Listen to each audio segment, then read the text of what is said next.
세상만사 별의별 이야기 보따리를 짊어지고 온 춘심 민담입니다.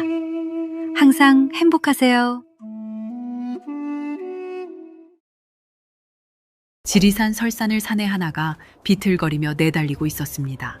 그의 이름은 강무영, 조선 최고의 호랑이 사냥부대 차코갑사의 조장이었습니다. 그의 꼴은 말이 아니었습니다. 곰 가죽을 덧댄 두툼한 무복은 갈기갈기 찢겨 있었고 드러난 어깨에서는 붉은 피가 흘러나와 하얀 눈 위로 점점이 흩뿌려졌습니다. 그의 등 뒤에서는 이따금씩 산 전체를 뒤흔드는 거대한 짐승의 포효가 들려왔습니다. 사람을 100명 넘게 해치웠다는 식인 호랑이 백눈.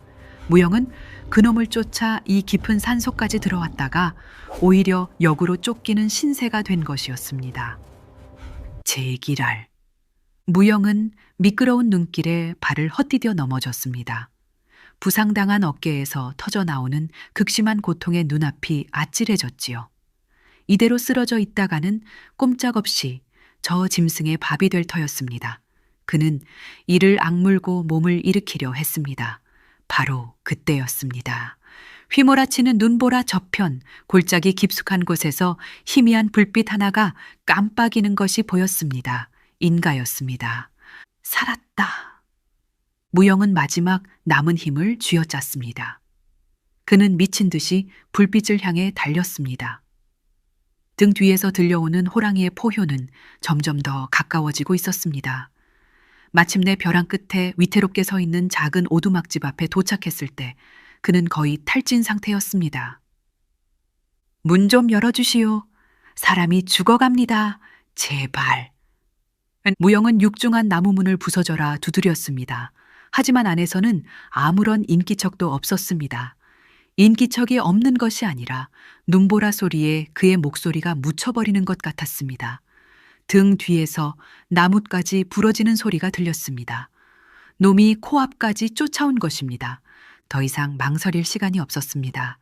무영은 실례하겠소 라고 외치며 온 힘을 다해 어깨로 문을 들이받았습니다.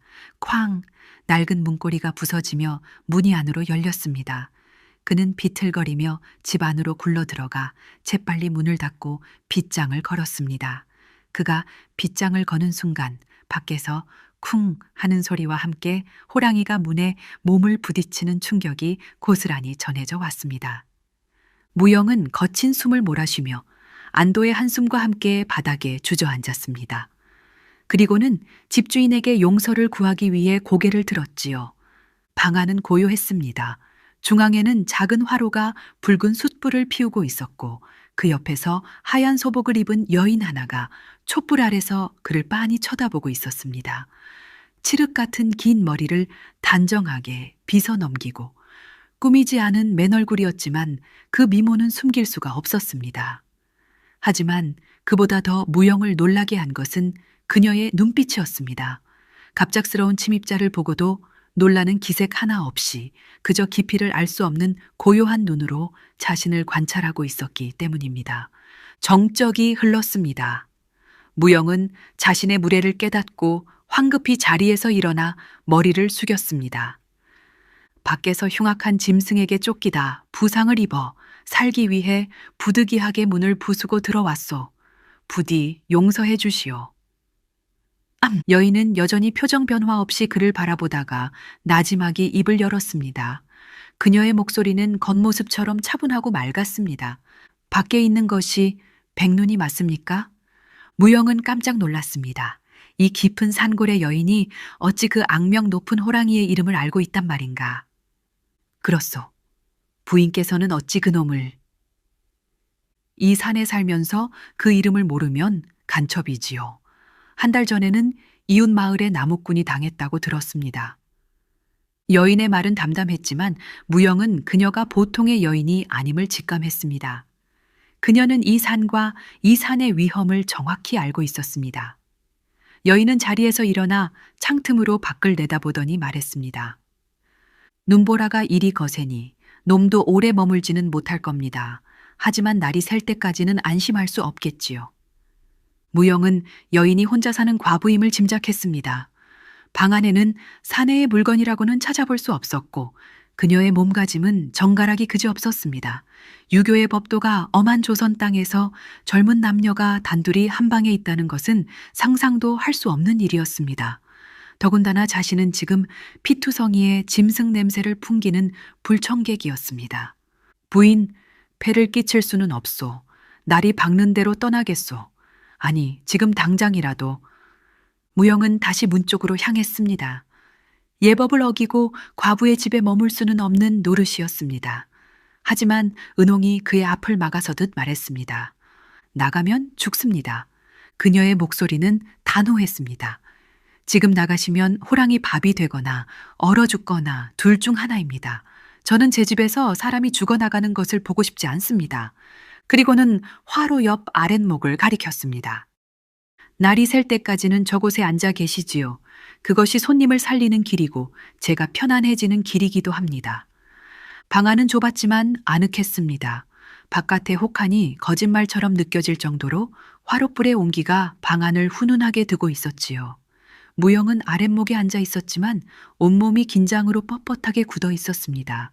평생을 짐승들과 싸우며 살아온 그였지만 이토록 아름다운 여인과 단둘이 좁은 방에 갇혀 있기는 난생 처음이었습니다. 심장이 제멋대로 쿵쾅거려 옆에 앉은 여인에게 들릴까 조마조마할 지경이었습니다. 눈에 젖었던 겉옷이 화롯불의 온기에 녹아내리며 축축한 냉기가 살갗으로 스며들었습니다. 무영은 오한이 드는 것을 느꼈습니다. 이대로 있다가는 상처가 덧나고 열이 오를 것이 뻔했습니다. 젖은 옷을 벗어 말려야 했습니다. 하지만 차마 여인의 앞에서 옷통을 벗을 수는 없는 노릇이었습니다. 그는 끙끙거리며 안절부절 못했지요. 그런 무영의 속마음을 읽기라도 한 듯 바느질감을 만지작거리던 여인 은홍이 먼저 입을 열었습니다. 그녀의 시선은 바느질감에 고정되어 있었지만 말은 무영을 향하고 있었습니다. 젖은 옷을 계속 입고 계시면 병이 드실 겁니다. 여기 거리에 널어 말리시지요. 아, 아니요, 괜찮소. 사내 대장부가 이까지 추위쯤이야. 무영은 어색하게 웃으며 손사래를 쳤습니다. 그러자 은홍은 바느질감에서 시선을 들어 무영의 어깨 상처를 똑바로 쳐다보았습니다. 피가 멎지 않고 계속해서 옷 밖으로 배어 나오고 있었습니다. 고집을 부리실 때가 아닌 듯합니다. 그 상처 이대로 두면 팔을 못 쓰게 될 수도 있습니다. 그녀의 목소리에는 걱정과 함께 약간의 꾸짖음이 섞여 있었습니다. 무영은 그녀의 단호한 눈빛에 더 이상 고집을 부릴 수가 없었습니다. 그는 결국 항복하고 말았지요. 그럼 실례하겠소. 무영은 최대한 소리가 나지 않게 쭈뼛거리며 젖은 겉옷을 벗었습니다. 그의 다부진 상체가 드러나자 좁은 방 안의 공기가 순간 뜨거워지는 듯했습니다. 험한 산을 누비며 단련된 그의 몸은 잘 다듬어진 바위 같았고 크고 작은 흉터들이 그의 거친 삶을 대변해주고 있었습니다. 은홍은 애써 태연한 척 시선을 피했지만 붉어진 귓불까지는 숨길 수가 없었습니다. 무영이 겉옷을 거리에 널고 다시 자리에 앉자 은홍이 자리에서 일어나 약상자를 들고 그에게 다가왔습니다. 상처를 좀 봐야겠습니다. 가까이 오세요. 그녀의 갑작스러운 접근에 무영은 저도 모르게 몸을 뒤로 뺐습니다. 가만히 계세요. 조금 따끔할 겁니다. 은홍은 무영의 바로 앞에 무릎을 꿇고 앉았습니다. 그녀에게서 풍겨오는 은은한 난향이 무영의 코끝을 간지렸습니다. 짐승의 피 냄새와 땀 냄새에만 익숙했던 그에게는 너무나 낯설고 아찔한 향기였습니다. 은홍은 부드러운 천에 따뜻한 물을 적셔 무영의 어깨 상처 주변의 피와 흙먼지를 조심스럽게 닦아내기 시작했습니다. 호랑이 발톱에 깊게 핥히어진 상처는 보기에도 끔찍했지만 그녀의 손길은 조금의 망설임도 없었습니다. 소독약으로 쓰이는 독한 약초즙이 상처에 닿자 무영은 저도 모르게 신음을 흘리며 어깨를 움츠렸습니다. 그러자 은홍의 다른 한 손이 그의 팔을 부드럽게 감싸 쥐었습니다. 조금만 참으세요. 금방 끝납니다. 그녀의 나지막한 목소리가 귓가에 속삭이듯 들려왔습니다. 무영은 차라리 호랑이와 싸우는 것이 더 편하겠다고 생각했습니다. 상처의 고통보다 그녀의 손길이 닿는 곳마다 타오르는 듯한 열기가 더 견디기 힘들었습니다. 그녀의 손놀림은 매우 능숙했습니다. 상처를 소독하고 지혈 효과가 있는 약초 가루를 꼼꼼히 뿌린 뒤 깨끗한 무명천으로 상처를 단단히 동염해 주었습니다. 치료가 끝날 무렵 무영은 자신도 모르게 그녀의 손을 뚫어져라 쳐다보고 있었습니다. 손이 참 곱소. 무영의 입에서 불쑥 말이 튀어나왔습니다. 그의 말에 은홍의 손길이 잠시 멈칫했습니다. 무영은 당황하여 말을 더듬었습니다. 아니, 내 손은 이렇게 투박하고 굳은 살투성인데 부인의 손은 옥처럼 희고 고와서 그저 무영의 손은 평생 창과 칼을 잡아온 사냥꾼의 손이었습니다. 굵고 거칠었으며 굳은 살이 박이고 상처투성이었지요. 그에 비해 은홍의 손은 비록 약초를 다듬느라 손끝이 조금 물들어 있었지만 길고 가늘었으며 희고 부드러웠습니다. 은홍은 잠시 무영의 손을 내려다보더니 희미하게 미소 지으며 말했습니다. 그 손이 산에서 길 잃은 짐승들을 구하고 나라의 백성들을 지키는 손이겠지요. 제 손이야말로 아무것도 할 줄 모르는 그저 가녀린 손일 뿐입니다. 두 사람 사이에 흐르던 미묘한 분위기는 지붕 위에서 들려온 소름 끼치는 소리에 의해 산산조각 났습니다. 쿵, 쿵, 마치 거인이 걷는 듯한 육중한 발소리였습니다. 낡은 석가래가 그 무게를 이기지 못하고 삐걱거리는 소리를 냈고 천장에서 흙가루가 후드득 떨어졌습니다. 백눈이었습니다. 놈이 끈질기게 냄새를 맡고 오두막 지붕 위로 올라온 것입니다. 무영은 반사적으로 몸을 날려 은홍의 앞을 가로막고 벽에 세워두었던 자신의 부러진 창대를 움켜쥐었습니다. 그의 온몸의 근육이 긴장으로 팽팽해졌고 눈빛은 다시 야생의 맹수처럼 번뜩였습니다.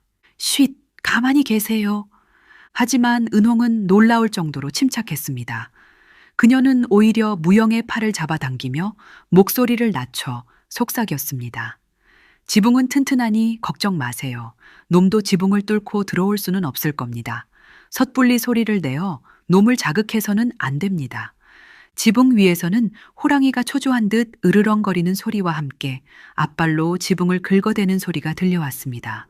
드르륵, 드르륵. 기왓장이라도 얹은 지붕이었다면 박살이 났겠지만 다행히 이 오두막의 지붕은 두꺼운 흙과 지프로 이겨 단단하게 굳힌 형태라 놈의 발톱이 쉽게 뚫을 수 있는 구조가 아니었습니다. 무영은 창대를 쥔 채 은홍의 말대로 숨을 죽이고 상황을 지켜보았습니다.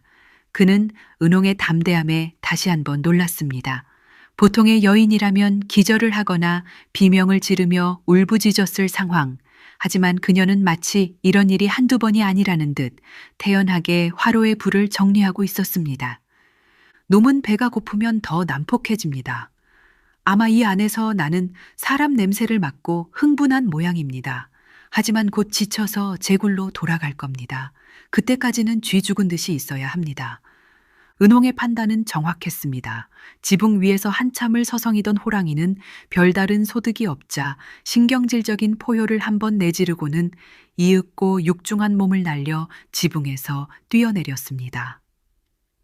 쿵 하는 소리와 함께 땅이 한번 울리더니 이내 조용해졌습니다. 무영은 긴장이 풀리면서 자신도 모르게 안도의 한숨을 내쉬었습니다. 온몸이 땀으로 흠뻑 젖어 있었습니다. 그는 은홍을 돌아보았습니다. 그녀는 어느새 다시 바느질감을 손에 들고 있었습니다. 마치 아무 일도 없었다는 듯이. 정말 대단한 분이시오, 부인은. 무영은 진심으로 감탄하며 말했습니다. 그러자 은홍이 고개를 들어 무영을 보며 희미하게 웃었습니다. 산에 살다 보면 두려워해야 할 것과 두려워하지 않아도 될 것을 구분하게 된답니다. 저 녀석은 두려운 존재가 맞지만 지금 이 순간은 두려워할 때가 아니었을 뿐이지요. 호랑이의 기척이 완전히 사라지고 밖에는 다시 세찬 눈보라 소리만이 가득했습니다. 긴장이 풀리자 허기가 몰려왔습니다. 무영의 뱃속에서 꼬르륵 하는 요란한 소리가 났습니다. 무영은 민망함에 얼굴을 붉혔지요. 허허, 이놈의 배가 염치도 없이. 그러자 은홍이 조용히 자리에서 일어나 부엌으로 향했습니다. 잠시 후 그녀는 김이 모락모락 나는 따뜻한 고구마 몇 개와 살얼음이 동동 뜬 시원한 동치미 한 사발을 작은 소반에 받쳐 들고 나타났습니다. 변변치 않지만 시장하실 테니 이것이라도 드세요. 무영은 황송한 마음에 어쩔 줄을 몰랐습니다. 그는 며칠 만에 처음으로 맛보는 따뜻한 음식 앞에서 꾸벅 인사를 하고는 허겁지겁 고구마를 먹기 시작했습니다. 달콤하고 부드러운 고구마와 속을 뻥 뚫어주는 시원한 동치미의 조화는 그 어떤 진수성찬보다도 훌륭했습니다. 정말 정말 맛있소. 이렇게 맛있는 고구마는 처음 먹어보. 무영의 진심 어린 칭찬에 은홍의 입가에 옅은 미소가 번졌습니다. 함께 음식을 나누자 두 사람 사이에 어색했던 경계심은 눈 녹듯 사라지고 없었습니다. 부인은 어찌하여 이 깊은 산속에서 홀로 지내시는 거요? 무영은 조심스럽게 하지만 가장 궁금했던 질문을 던졌습니다. 은홍은 잠시 먼 곳을 바라보더니 슬픈 목소리로 대답했습니다. 혼인이 정해진 분이 있었으나 혼례를 치르기도 전에 역병으로 그만 세상을 떠나셨습니다. 남편 될 사람의 얼굴도 보지 못한 채 과부가 되었지요. 세상의 눈초리를 피해 이리 숨어 살고 있습니다. 그녀의 말에는 꾸며낸 듯한 구석이 있었지만 그 안에 담긴 슬픔만은 진짜처럼 느껴졌습니다. 무영은 더 이상 캐묻는 것이 예의가 아니라고 생각했지요. 대신 그는 자신의 이야기를 들려주었습니다. 나는 10살 때부터 아버지를 따라 호랑이를 잡으러 다녔어. 아버지는 내 눈앞에서 호랑이에게 목숨을 잃으셨지. 그 후로 나는 평생을 호랑이를 잡는 데 바쳤어. 백성들을 지키기 위해서이기도 하지만 한편으로는 아버지의 원수를 갚고 싶은 마음도 있었던 게요. 두 사람은 밤이 깊어가는 줄도 모르고 많은 이야기를 나누었습니다. 새벽녘 타닥거리며 타던 화롯불이 거의 사그라들 무렵이었습니다. 밤새 이야기를 나누던 두 사람은 잠시 말없이 앉아 창호지 너머로 푸르게 밝아오는 새벽빛을 바라보고 있었지요. 이제 곧 날이 밝으면 이 기묘하고도 따뜻했던 밤도 끝이 날 터였습니다. 무영은 아쉬운 마음에 차마 입을 떼지 못하고 있었습니다. 바로 그때였습니다. 쾅쾅쾅. 오두막 전체가 뒤흔들릴 정도의 엄청난 충격이 문 쪽에서 터져 나왔습니다. 백눈이었습니다. 놈이 밤새 포기하지 않고 이번에는 온 힘을 다해 문에 몸을 부딪히기 시작한 것입니다. 우지끈 튼튼해 보였던 나무 문짝이 놈의 무지막지한 힘을 견디지 못하고 부서지기 시작했습니다. 나무 파편이 안으로 튀었고 부서진 문틈 사이로 굶주린 호랑이의 붉은 눈이 번뜩이는 것이 보였습니다. 제기랄, 이놈이 작정했구나. 무영은 욕설을 내뱉으며 자리에서 벌떡 일어났습니다. 이제 숨어있는 것은 의미가 없었습니다. 저 문이 뚫리는 것은 시간 문제였습니다. 부인, 어서 숨으시오. 부엌 아궁이 뒤든 다락이든 어디든 몸을 숨기시오. 무영은 은홍을 향해 소리치며 부러진 창대를 고쳐 잡았습니다. 내가 놈을 유인하겠소. 내가 밖으로 나가는 틈을 타 문을 잠그고 절대 나오지 마시오. 그것은 죽음을 각오한 말이었습니다. 부상당한 몸과 부러진 창만으로는 저 거대한 짐승을 당해낼 수 없다는 것을 그 자신도 잘 알고 있었습니다. 하지만 그는 이 여인을 지켜야만 했습니다. 하룻밤의 짧은 인연이었지만 그녀는 이미 그의 마음속 깊은 곳에 자리 잡고 있었습니다. 안 됩니다. 무모한 짓입니다. 은홍이 그의 팔을 붙잡았지만 무영은 그녀의 손을 뿌리치고 문 쪽으로 다가섰습니다. 사냥꾼의 삶이란 본래 이런 것이요. 부인 덕에 따뜻한 하룻밤을 보냈으니 여한은 없소. 무영은 비장한 미소를 지으며 덜컹거리는 문빗장을 향해 손을 뻗었습니다. 그의 등 뒤로 은홍의 얼굴이 하얗게 질려가는 것을 그는 보지 못했습니다. 크앙! 문이 열리자마자 백눈이는 굶주린 포효와 함께 무영에게 달려들었습니다. 무영은 재빨리 몸을 옆으로 굴러 놈의 첫 번째 공격을 피했습니다. 그리고는 부러진 창대로 놈의 옆구리를 힘껏 찔렀지요. 하지만 놈의 가죽은 두꺼운 갑옷과도 같았습니다. 창대는 놈의 가죽을 뚫지 못하고 팅 소리를 내며 튕겨 나갔습니다. 젠장, 역시 어림없나. 무영은 눈밭을 구르며 필사적으로 놈의 공격을 피했습니다. 거대한 앞발이 그의 머리 위를 스쳐 지나갈 때마다 칼날 같은 바람이 일어 뺨을 베는 듯 했습니다. 조선 최고의 차코갑사였지만 부상당한 어깨는 제 기능을 하지 못했고 무기마저 부러진 상태에서는 압도적인 힘의 차이를 극복할 수 없었습니다. 그는 사투를 벌이면서도 오두막 안의 은홍을 걱정했습니다. 그녀가 무사히 숨었기를, 그리고 자신이 시간을 버는 동안 멀리 도망칠 수 있기를 바랐습니다. 백눈이는 교활했습니다. 놈은 무영이 부상당했다는 것을 알고 집요하게 그의 다친 어깨 쪽을 노렸습니다. 몇 번의 공방이 오고 간 끝에 마침내 무영은 놈의 공격을 피하지 못하고 앞발에 가슴팍을 얻어맞고 말았습니다. 크! 엄청난 충격에 숨이 막히고 갈비뼈 몇 대가 부러지는 느낌이 들었습니다. 무영의 몸은 눈밭 위로 종이 인형처럼 날아가 처박혔습니다. 손에 쥐고 있던 마지막 무기, 부러진 창대마저 저 멀리 날아가 버렸습니다. 백눈이는 승리를 직감하고 천천히 쓰러진 무영에게 다가왔습니다. 놈의 입에서는 김이 모락모락 피어났고 굶주림의 찬침이 눈밭 위로 뚝뚝 떨어졌습니다. 무영은 부러진 갈비뼈의 고통 속에서 흐릿해져가는 시야로 다가오는 거대한 죽음의 그림자를 바라보았습니다. 여기까지인가 하지만 후회는 없다. 백눈이의 날카로운 송곳니가 무영의 목에 닿으려던 바로 그 찰나였습니다. 탕! 고요한 설산을 찢는 천둥 같은 파열음이 울려 퍼졌습니다. 그것은 무영이 평생 들어본 적 없는 날카롭고도 강력한 소리였습니다. 소리와 동시에 백눈이의 거대한 몸이 경련하듯 움찔하더니 크악 하는 고통스러운 비명을 질렀습니다. 놈의 왼쪽 눈알이 터져 붉은 피와 함께 허공으로 흩날리고 있었습니다. 무영은 자신의 눈을 의심했습니다. 대체 무슨 일이 일어난 것인가? 그가 고통 속에서 고개를 돌렸을 때 그는 평생 잊지 못할 광경을 목격하게 되었습니다.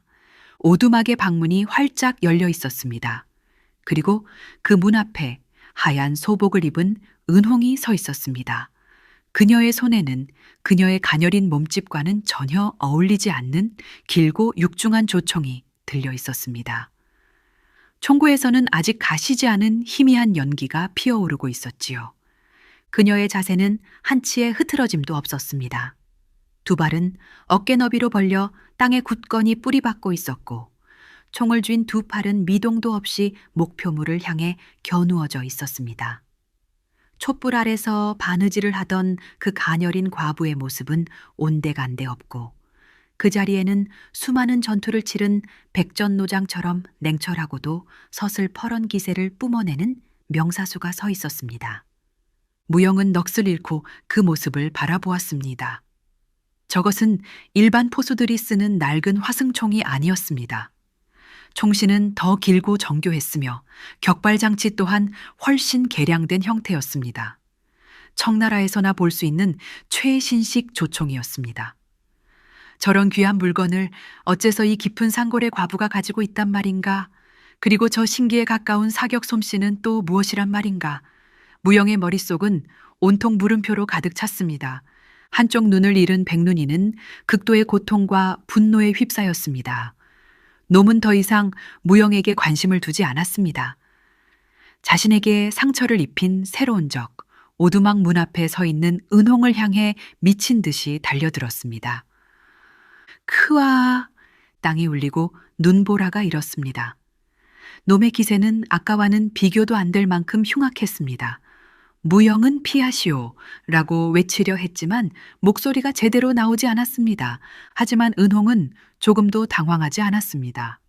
그녀는 침착하게 하지만 눈보다 빠른 속도로 화약 접시에 화약을 붓고 부싯돌을 튕겨 심지에 불을 붙였습니다.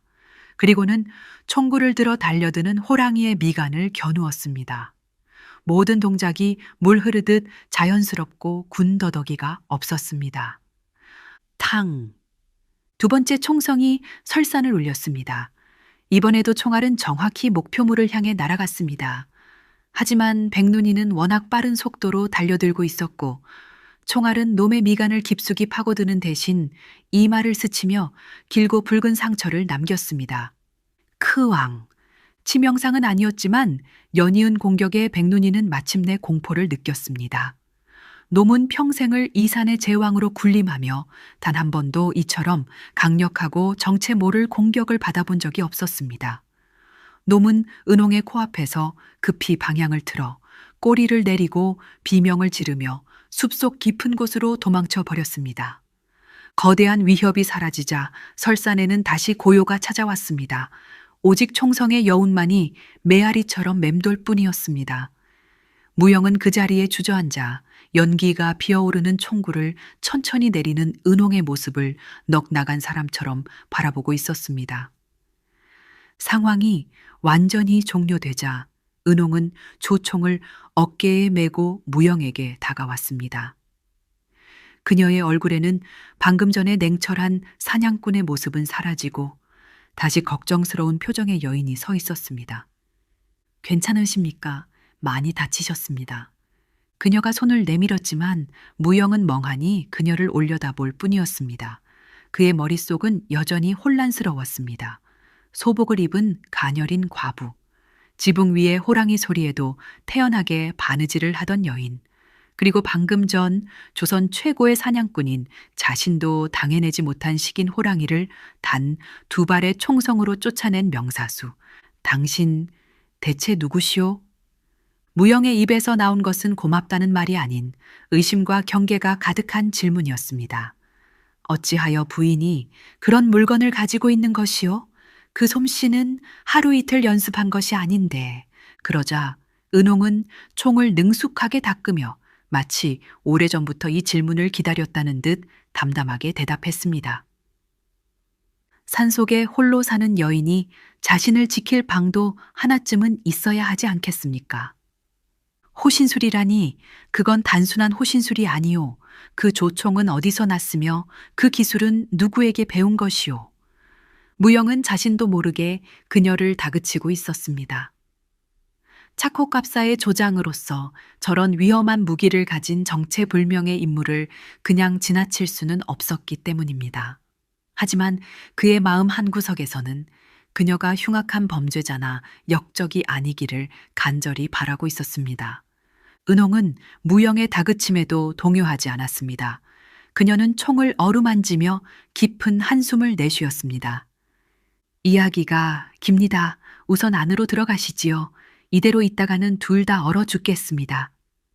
다시 오두막 안 따뜻한 화롯가에 마주 앉은 두 사람 사이에는 아까와는 전혀 다른 긴장감이 흘렀습니다. 무영은 상처의 고통도 잊은 채 은홍의 입이 열리기만을 기다렸습니다.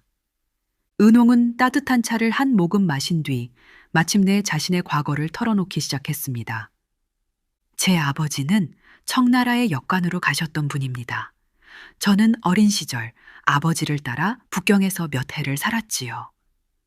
그녀의 이야기는 무영이 상상했던 것과는 전혀 다른 것이었습니다. 그곳에서 저는 아버지를 통해 서양에서 건너온 신문물들을 접할 기회가 많았습니다. 그 중에서도 저의 마음을 사로잡았던 것이 바로 저 조총이었지요. 조선의 낡은 화승총과는 비교도 안 될 만큼 강력하고 정확한 무기였습니다. 호기심 많고 당찼던 어린 소녀는 아버지의 친구였던 청나라 장군에게 부탁하여 몰래 총수를 배웠다고 했습니다. 남장을 하고 사격 훈련에 참가하며 그녀는 누구보다 뛰어난 재능을 보였습니다. 하지만 조선으로 돌아온 뒤 저의 삶은 지옥으로 변했습니다. 총을 쏘던 소녀는 간대없고 정해진 배필에게 순종해야 하는 양반집 교수가 되어야만 했지요. 설상가상으로 아버지가 돌아가신 뒤 탐욕스러운 숙부는 저를 늙고 병든 대감의 후처로 팔아넘기려 했습니다. 그녀의 목소리가 가늘게 떨렸습니다. 저는 그 운명을 받아들일 수 없었습니다. 혼례 전날 밤 저는 아버지가 남겨주신 이 조총 한 자루만 들고 도망쳤습니다. 그리고 이 깊은 산속으로 숨어들었지요. 세상은 저를 정혼자가 죽자 그를 따라 죽지 않고 가문의 명예에 먹칠을 한 독한 과부라고 손가락질하며 찾고 있을 겁니다. 은홍의 기구한 사연을 들은 무영은 한동안 아무 말도 할 수 없었습니다. 그저 끓어오르는 분노와 그녀에 대한 깊은 연민만이 가슴속을 채울 뿐이었습니다. 당신은 죄인이 아니오. 한참 만에 무영이 입을 열었습니다. 그의 목소리는 낮고 굵었지만 그 어떤 말보다도 단단한 믿음을 담고 있었습니다. 당신은 스스로의 삶을 지키기 위해 싸운 것이요. 그것은 죄가 아니요. 오히려 당신의 그 총 솜씨는 나라를 구할 귀한 죄주요. 썩어빠진 예법과 탐욕스러운 자들 때문에 당신 같은 인재가 이 산골에서 썩고 있었다니 통탄할 노릇이요. 무영은 자리에서 일어나 은홍의 앞에 섰습니다. 그리고는 차코갑사의 예법에 따라 한쪽 무릎을 꿇고 고개를 숙였습니다. 나는 조선의 무관으로서 이제부터 당신을 세상의 부당한 비난과 위협으로부터 지키겠소. 당신이 죄인이 아니라 나라에 필요한 영웅임을 내가 증명해 보이겠소. 그러니 더 이상 숨어 살지 마시오. 무영의 진심, 어린 맹세에 은홍의 눈에서 뜨거운 눈물이 흘러내렸습니다. 평생을 홀로 싸워왔던 그녀에게 자신의 편이 되어주겠다는 든든한 사내가 나타난 것입니다. 그녀는 무영의 손을 잡고 그를 일으켜 세웠습니다. 고맙습니다, 나리. 저를 믿어주셔서 정말 고맙습니다. 두 사람의 손이 굳게 맞잡혔습니다. 눈이 그쳐가고 있습니다. 날이 밝으면 놈이 다시 올 겁니다. 은홍이 창밖을 내다보며 말했습니다. 눈보라는 잦아들었지만 한쪽 눈을 잃고 부상당한 백눈이는 복수심에 불타 이 주변을 떠나지 않을 것이 뻔했습니다. 이대로 있다가는 둘 다 위험했습니다. 놈이 살아있는 한 우리는 이 산을 내려갈 수 없소. 무영이 결심한 듯 말했습니다. 힘을 합쳐 놈을 잡아야 하오. 은홍 역시 고개를 끄덕였습니다. 이제 피할 이유가 없었습니다. 두 사람은 동이 트기 전 화롯가에 마주 앉아 작전을 짜기 시작했습니다. 조선 최고의 호랑이 사냥꾼과 조선 최고의 저격수 두 전문가의 만남이었습니다. 놈은 이제 총소리를 경계할 것이요. 탁 트인 곳에서는 모습을 드러내지 않겠지. 내가 놈을 유인해야 하오. 무영이 먼저 입을 열었습니다. 위험합니다. 나리의 몸은 괜찮소. 이 정도 상처는 익숙하오. 내가 놈을 좁은 계곡으로 유인하겠소. 그곳은 양쪽이 절벽이라 놈이 도망칠 곳이 없지. 부인은 저 위쪽 바위에서 나를 엄호해 주시오. 내가 놈과 뒤엉켜 시간을 버는 동안 부인이 놈의 숨통을 끊는 것이요. 그것은 자신의 목숨을 미끼로 거는 위험천만한 작전이었습니다. 하지만 백눈이처럼 교활한 짐승을 잡기 위해서는 그보다 더 대담한 계략이 필요했습니다. 내 등을 부인께 맡기겠소. 무영이 은홍의 눈을 똑바로 쳐다보며 말했습니다. 그 말에는 사냥의 동료를 넘어선 한 사내의 깊은 신뢰가 담겨 있었습니다. 은홍은 잠시 망설였지만 이내 굳은 표정으로 고개를 끄덕였습니다. 알겠습니다. 나리께서 저를 믿으시는 만큼 저 또한 나리를 믿겠습니다. 반드시 놈의 심장을 꿰뚫겠습니다. 아침 해가 눈 덮인 설산 위로 떠오르자 두 사람은 오두막을 나섰습니다. 공기는 차가웠지만 두 사람의 마음은 뜨거웠습니다. 작전대로 무영이 먼저 피 냄새를 풍기며 계곡 아래쪽으로 향했습니다. 은홍은 조총과 화약 주머니를 챙겨 계곡이 한눈에 내려다 보이는 높은 바위 위 자신만의 저격 장소에 몸을 숨겼습니다. 크르릉, 얼마 지나지 않아 숲속에서 백눈이가 모습을 드러냈습니다. 한쪽 눈을 잃은 흉측한 몰골이 더욱 위협적으로 보였습니다. 놈은 복수심에 불타 무영을 향해 으르렁거리며 천천히 거리를 좁혀왔습니다. 이리 와라, 이놈아. 무영은 놈을 조롱하며 계획했던 좁은 계곡 안쪽으로 놈을 유인했습니다. 백눈이는 이성을 잃고 무영의 뒤를 쫓았습니다. 계곡에 들어서자 무영은 더 이상 도망치지 않았습니다. 그는 바위를 등지고 서서 부러진 창대 끝을 날카롭게 갈아 만든 단창을 고쳐 잡았습니다. 자, 이제 너와 나의 끝을 보자. 백눈이가 덮쳐오는 순간 바위 위에서 총성이 울렸습니다. 탕! 은홍의 첫 번째 탄환이 백눈이의 앞다리를 스치며 상처를 냈습니다. 놈이 주춤하는 사이 무영은 놈의 품으로 파고들어 단창으로 옆구리를 찔렀습니다. 두 사람의 호흡은 완벽했습니다. 무영이 앞에서 놈의 주의를 끌고 공격을 받아내는 동안 은홍은 뒤에서 정확한 사격으로 놈에게 상처를 입히고 움직임을 둔하게 만들었습니다. 두 사람은 마치 10년을 함께한 부부처럼 눈빛만으로 서로의 다음 행동을 예측하고 움직였습니다. 한 번의 공격과 한 번의 사격이 톱니바퀴처럼 맞물려 돌아갔습니다. 탕탕! 총성이 계곡을 울릴 때마다 백눈이의 몸에는 상처가 하나씩 늘어났습니다. 하지만 놈은 쉽게 쓰러지지 않았습니다. 몇 번의 공방이 오고 간 끝에 백눈이는 마침내 상황을 파악했습니다. 자신을 괴롭히는 것은 눈앞의 인간만이 아니라는 것을, 자신을 공격하는 진짜 위협은 저 위쪽 바위에서 들려오는 총성이라는 것을 깨달은 것입니다. 놈의 지능은 웬만한 인간보다 뛰어났습니다. 백눈이는 갑자기 무영에게서 등을 돌려 계곡의 다른 쪽으로 뛰기 시작했습니다. 어딜 도망가. 무영이 뒤를 쫓으려 했지만 놈의 속도가 훨씬 빨랐습니다. 놈은 계곡을 벗어나 은홍이 있는 바위를 향해 산비탈을 타고 우회하여 접근하기 시작했습니다. 놈의 목표는 이제 무영이 아닌 은홍이었습니다. 부인, 위험하오. 놈이 그쪽으로 가오. 무영이 소리쳤지만 너무 멀어 들리지 않았습니다. 은홍은 장전하느라 놈의 움직임을 미처 파악하지 못하고 있었습니다. 그녀가 막 장전을 마치고 총구를 들었을 때 바로 눈앞의 나무 위에서 백눈이가 그녀를 향해 도약하고 있었습니다. 크와 피할 시간도 조준할 시간도 없었습니다. 은홍은 본능적으로 몸을 굴렸지만 놈의 거대한 앞발이 그녀의 어깨를 스치고 지나갔습니다. 악! 은홍은 비명을 지르며 바위 아래로 굴러떨어졌습니다. 손에 들고 있던 조총도 저 멀리 날아가 눈 속에 파묻혔습니다. 백눈이는 굴러떨어진 은홍을 향해 승리를 직감한 포효를 내지르며 다시 한번 몸을 달렸습니다. 은홍이 절체절명의 위기에 처한 순간 눈밭을 가르며 무영이 그림자처럼 날아왔습니다. 그는 은홍에게 도약하는 백눈이의 뒷다리를 낚아채 온몸으로 매달렸습니다. 이놈아, 어딜? 갑작스러운 무게에 중심을 잃은 백눈이는 은홍의 코앞에 처박혔습니다. 무영은 호랑이의 등 위로 올라타 놈의 목을 팔로 감아 조르기 시작했습니다. 하지만 놈의 힘은 상상을 초월했습니다.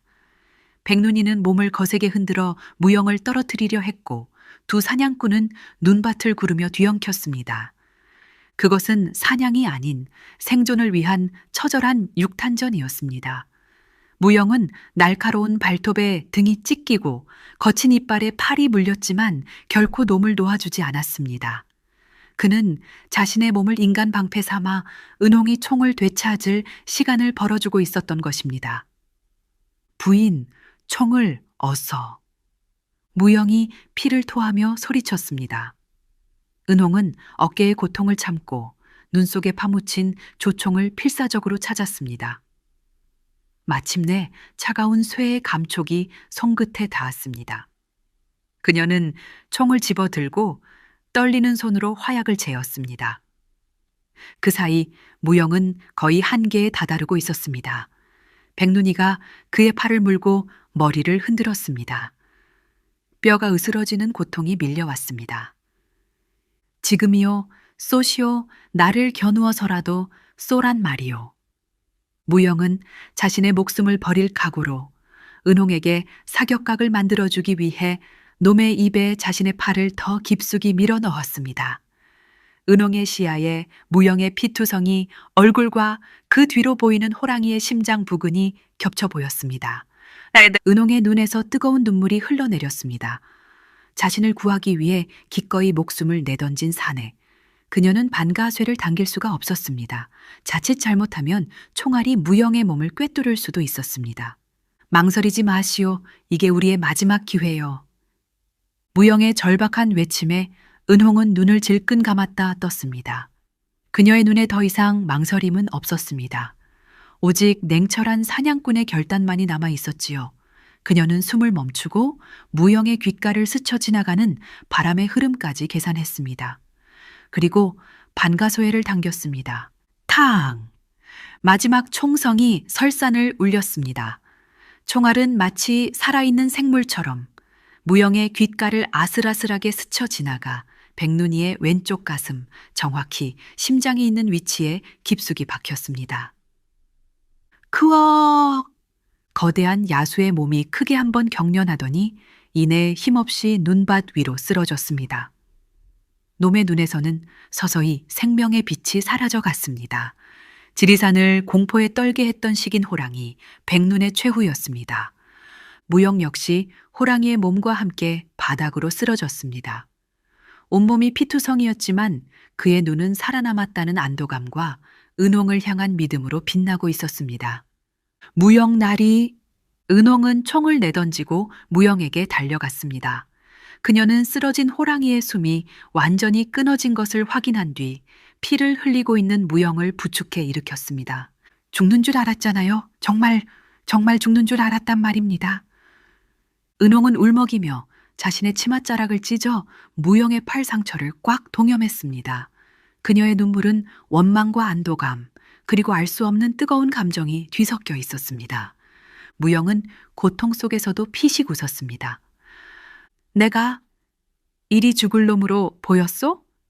이 강무영은 염라대왕 앞에서도 호랑이 가죽값을 흥정할 놈이요. 그는 허세를 부렸지만 목소리는 힘없이 갈라져 나왔습니다.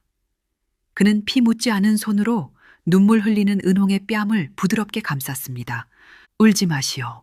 부인이 우는 모습은 아름답지 않소. 그리고는 망설임 없이 그녀의 입술을 자신의 입술로 덮었습니다.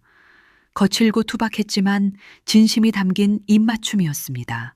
은홍은 처음에는 놀라 몸을 굳혔지만 이내 그의 마음을 받아들이고 조용히 눈을 감았습니다. 하얀 설원 위, 피 냄새와 화약 냄새, 그리고 두 남녀의 뜨거운 숨결이 뒤섞였습니다. 그것은 살아있음을 확인하는 세상에서 가장 격정적인 입맞춤이었습니다. 며칠 뒤 눈이 녹기 시작한 산길을 두 사람이 함께 내려왔습니다. 무영은 어깨에 거대한 호랑이, 가죽을 둘러매고 있었고 은홍은 그 옆에서 조총을 맨 채 나란히 걷고 있었습니다. 무영의 팔에는 아직 붕대가 감겨 있었지만 그의 발걸음은 그 어느 때보다 힘찼습니다. 한양에 가면 숙부라는 자가 가만히 있지 않을 텐데 걱정되지 않소? 걱정되지 않습니다. 이제 제 곁에는 나리께서 계시니까요. 은홍이 환하게 웃으며 대답했습니다. 그녀의 얼굴에는 더 이상 슬픔의 그늘이 없었습니다. 허허, 듣던 중 반가운 소리구려. 그런데 그냥 내 곁에만 있기에는 부인의 솜씨가 너무 아깝지 않소? 무영이 묘한 미소를 지으며 그녀를 쳐다보았습니다. 무슨 말씀이십니까? 한양에 가면 내 짝으로 차코갑사에 지원해보는 게 어떻소? 그만한 솜씨면 사내 10명 몫은 충분히 할 터. 조선 최초의 여군이 되는 게지. 물론 내 옆자리는 비워두어야 할 것이고. 그것은 함께하자는 고백이자 그녀의 능력을 인정하는 최고의 찬사였습니다. 은홍은 잠시 놀란 듯 눈을 동그랗게 떴다가 이내 장난기 어린 미소로 화답했습니다. 대장님의 명령이라면 따라야지요. 대신 제 뒤는 확실히 지켜주셔야 합니다. 내 목숨을 걸고. 두 사람은 서로를 마주보며 환하게 웃었습니다. 그들의 앞에는 험난한 세상이 기다리고 있을지도 모릅니다. 하지만 이제 두 사람은 혼자가 아니었습니다.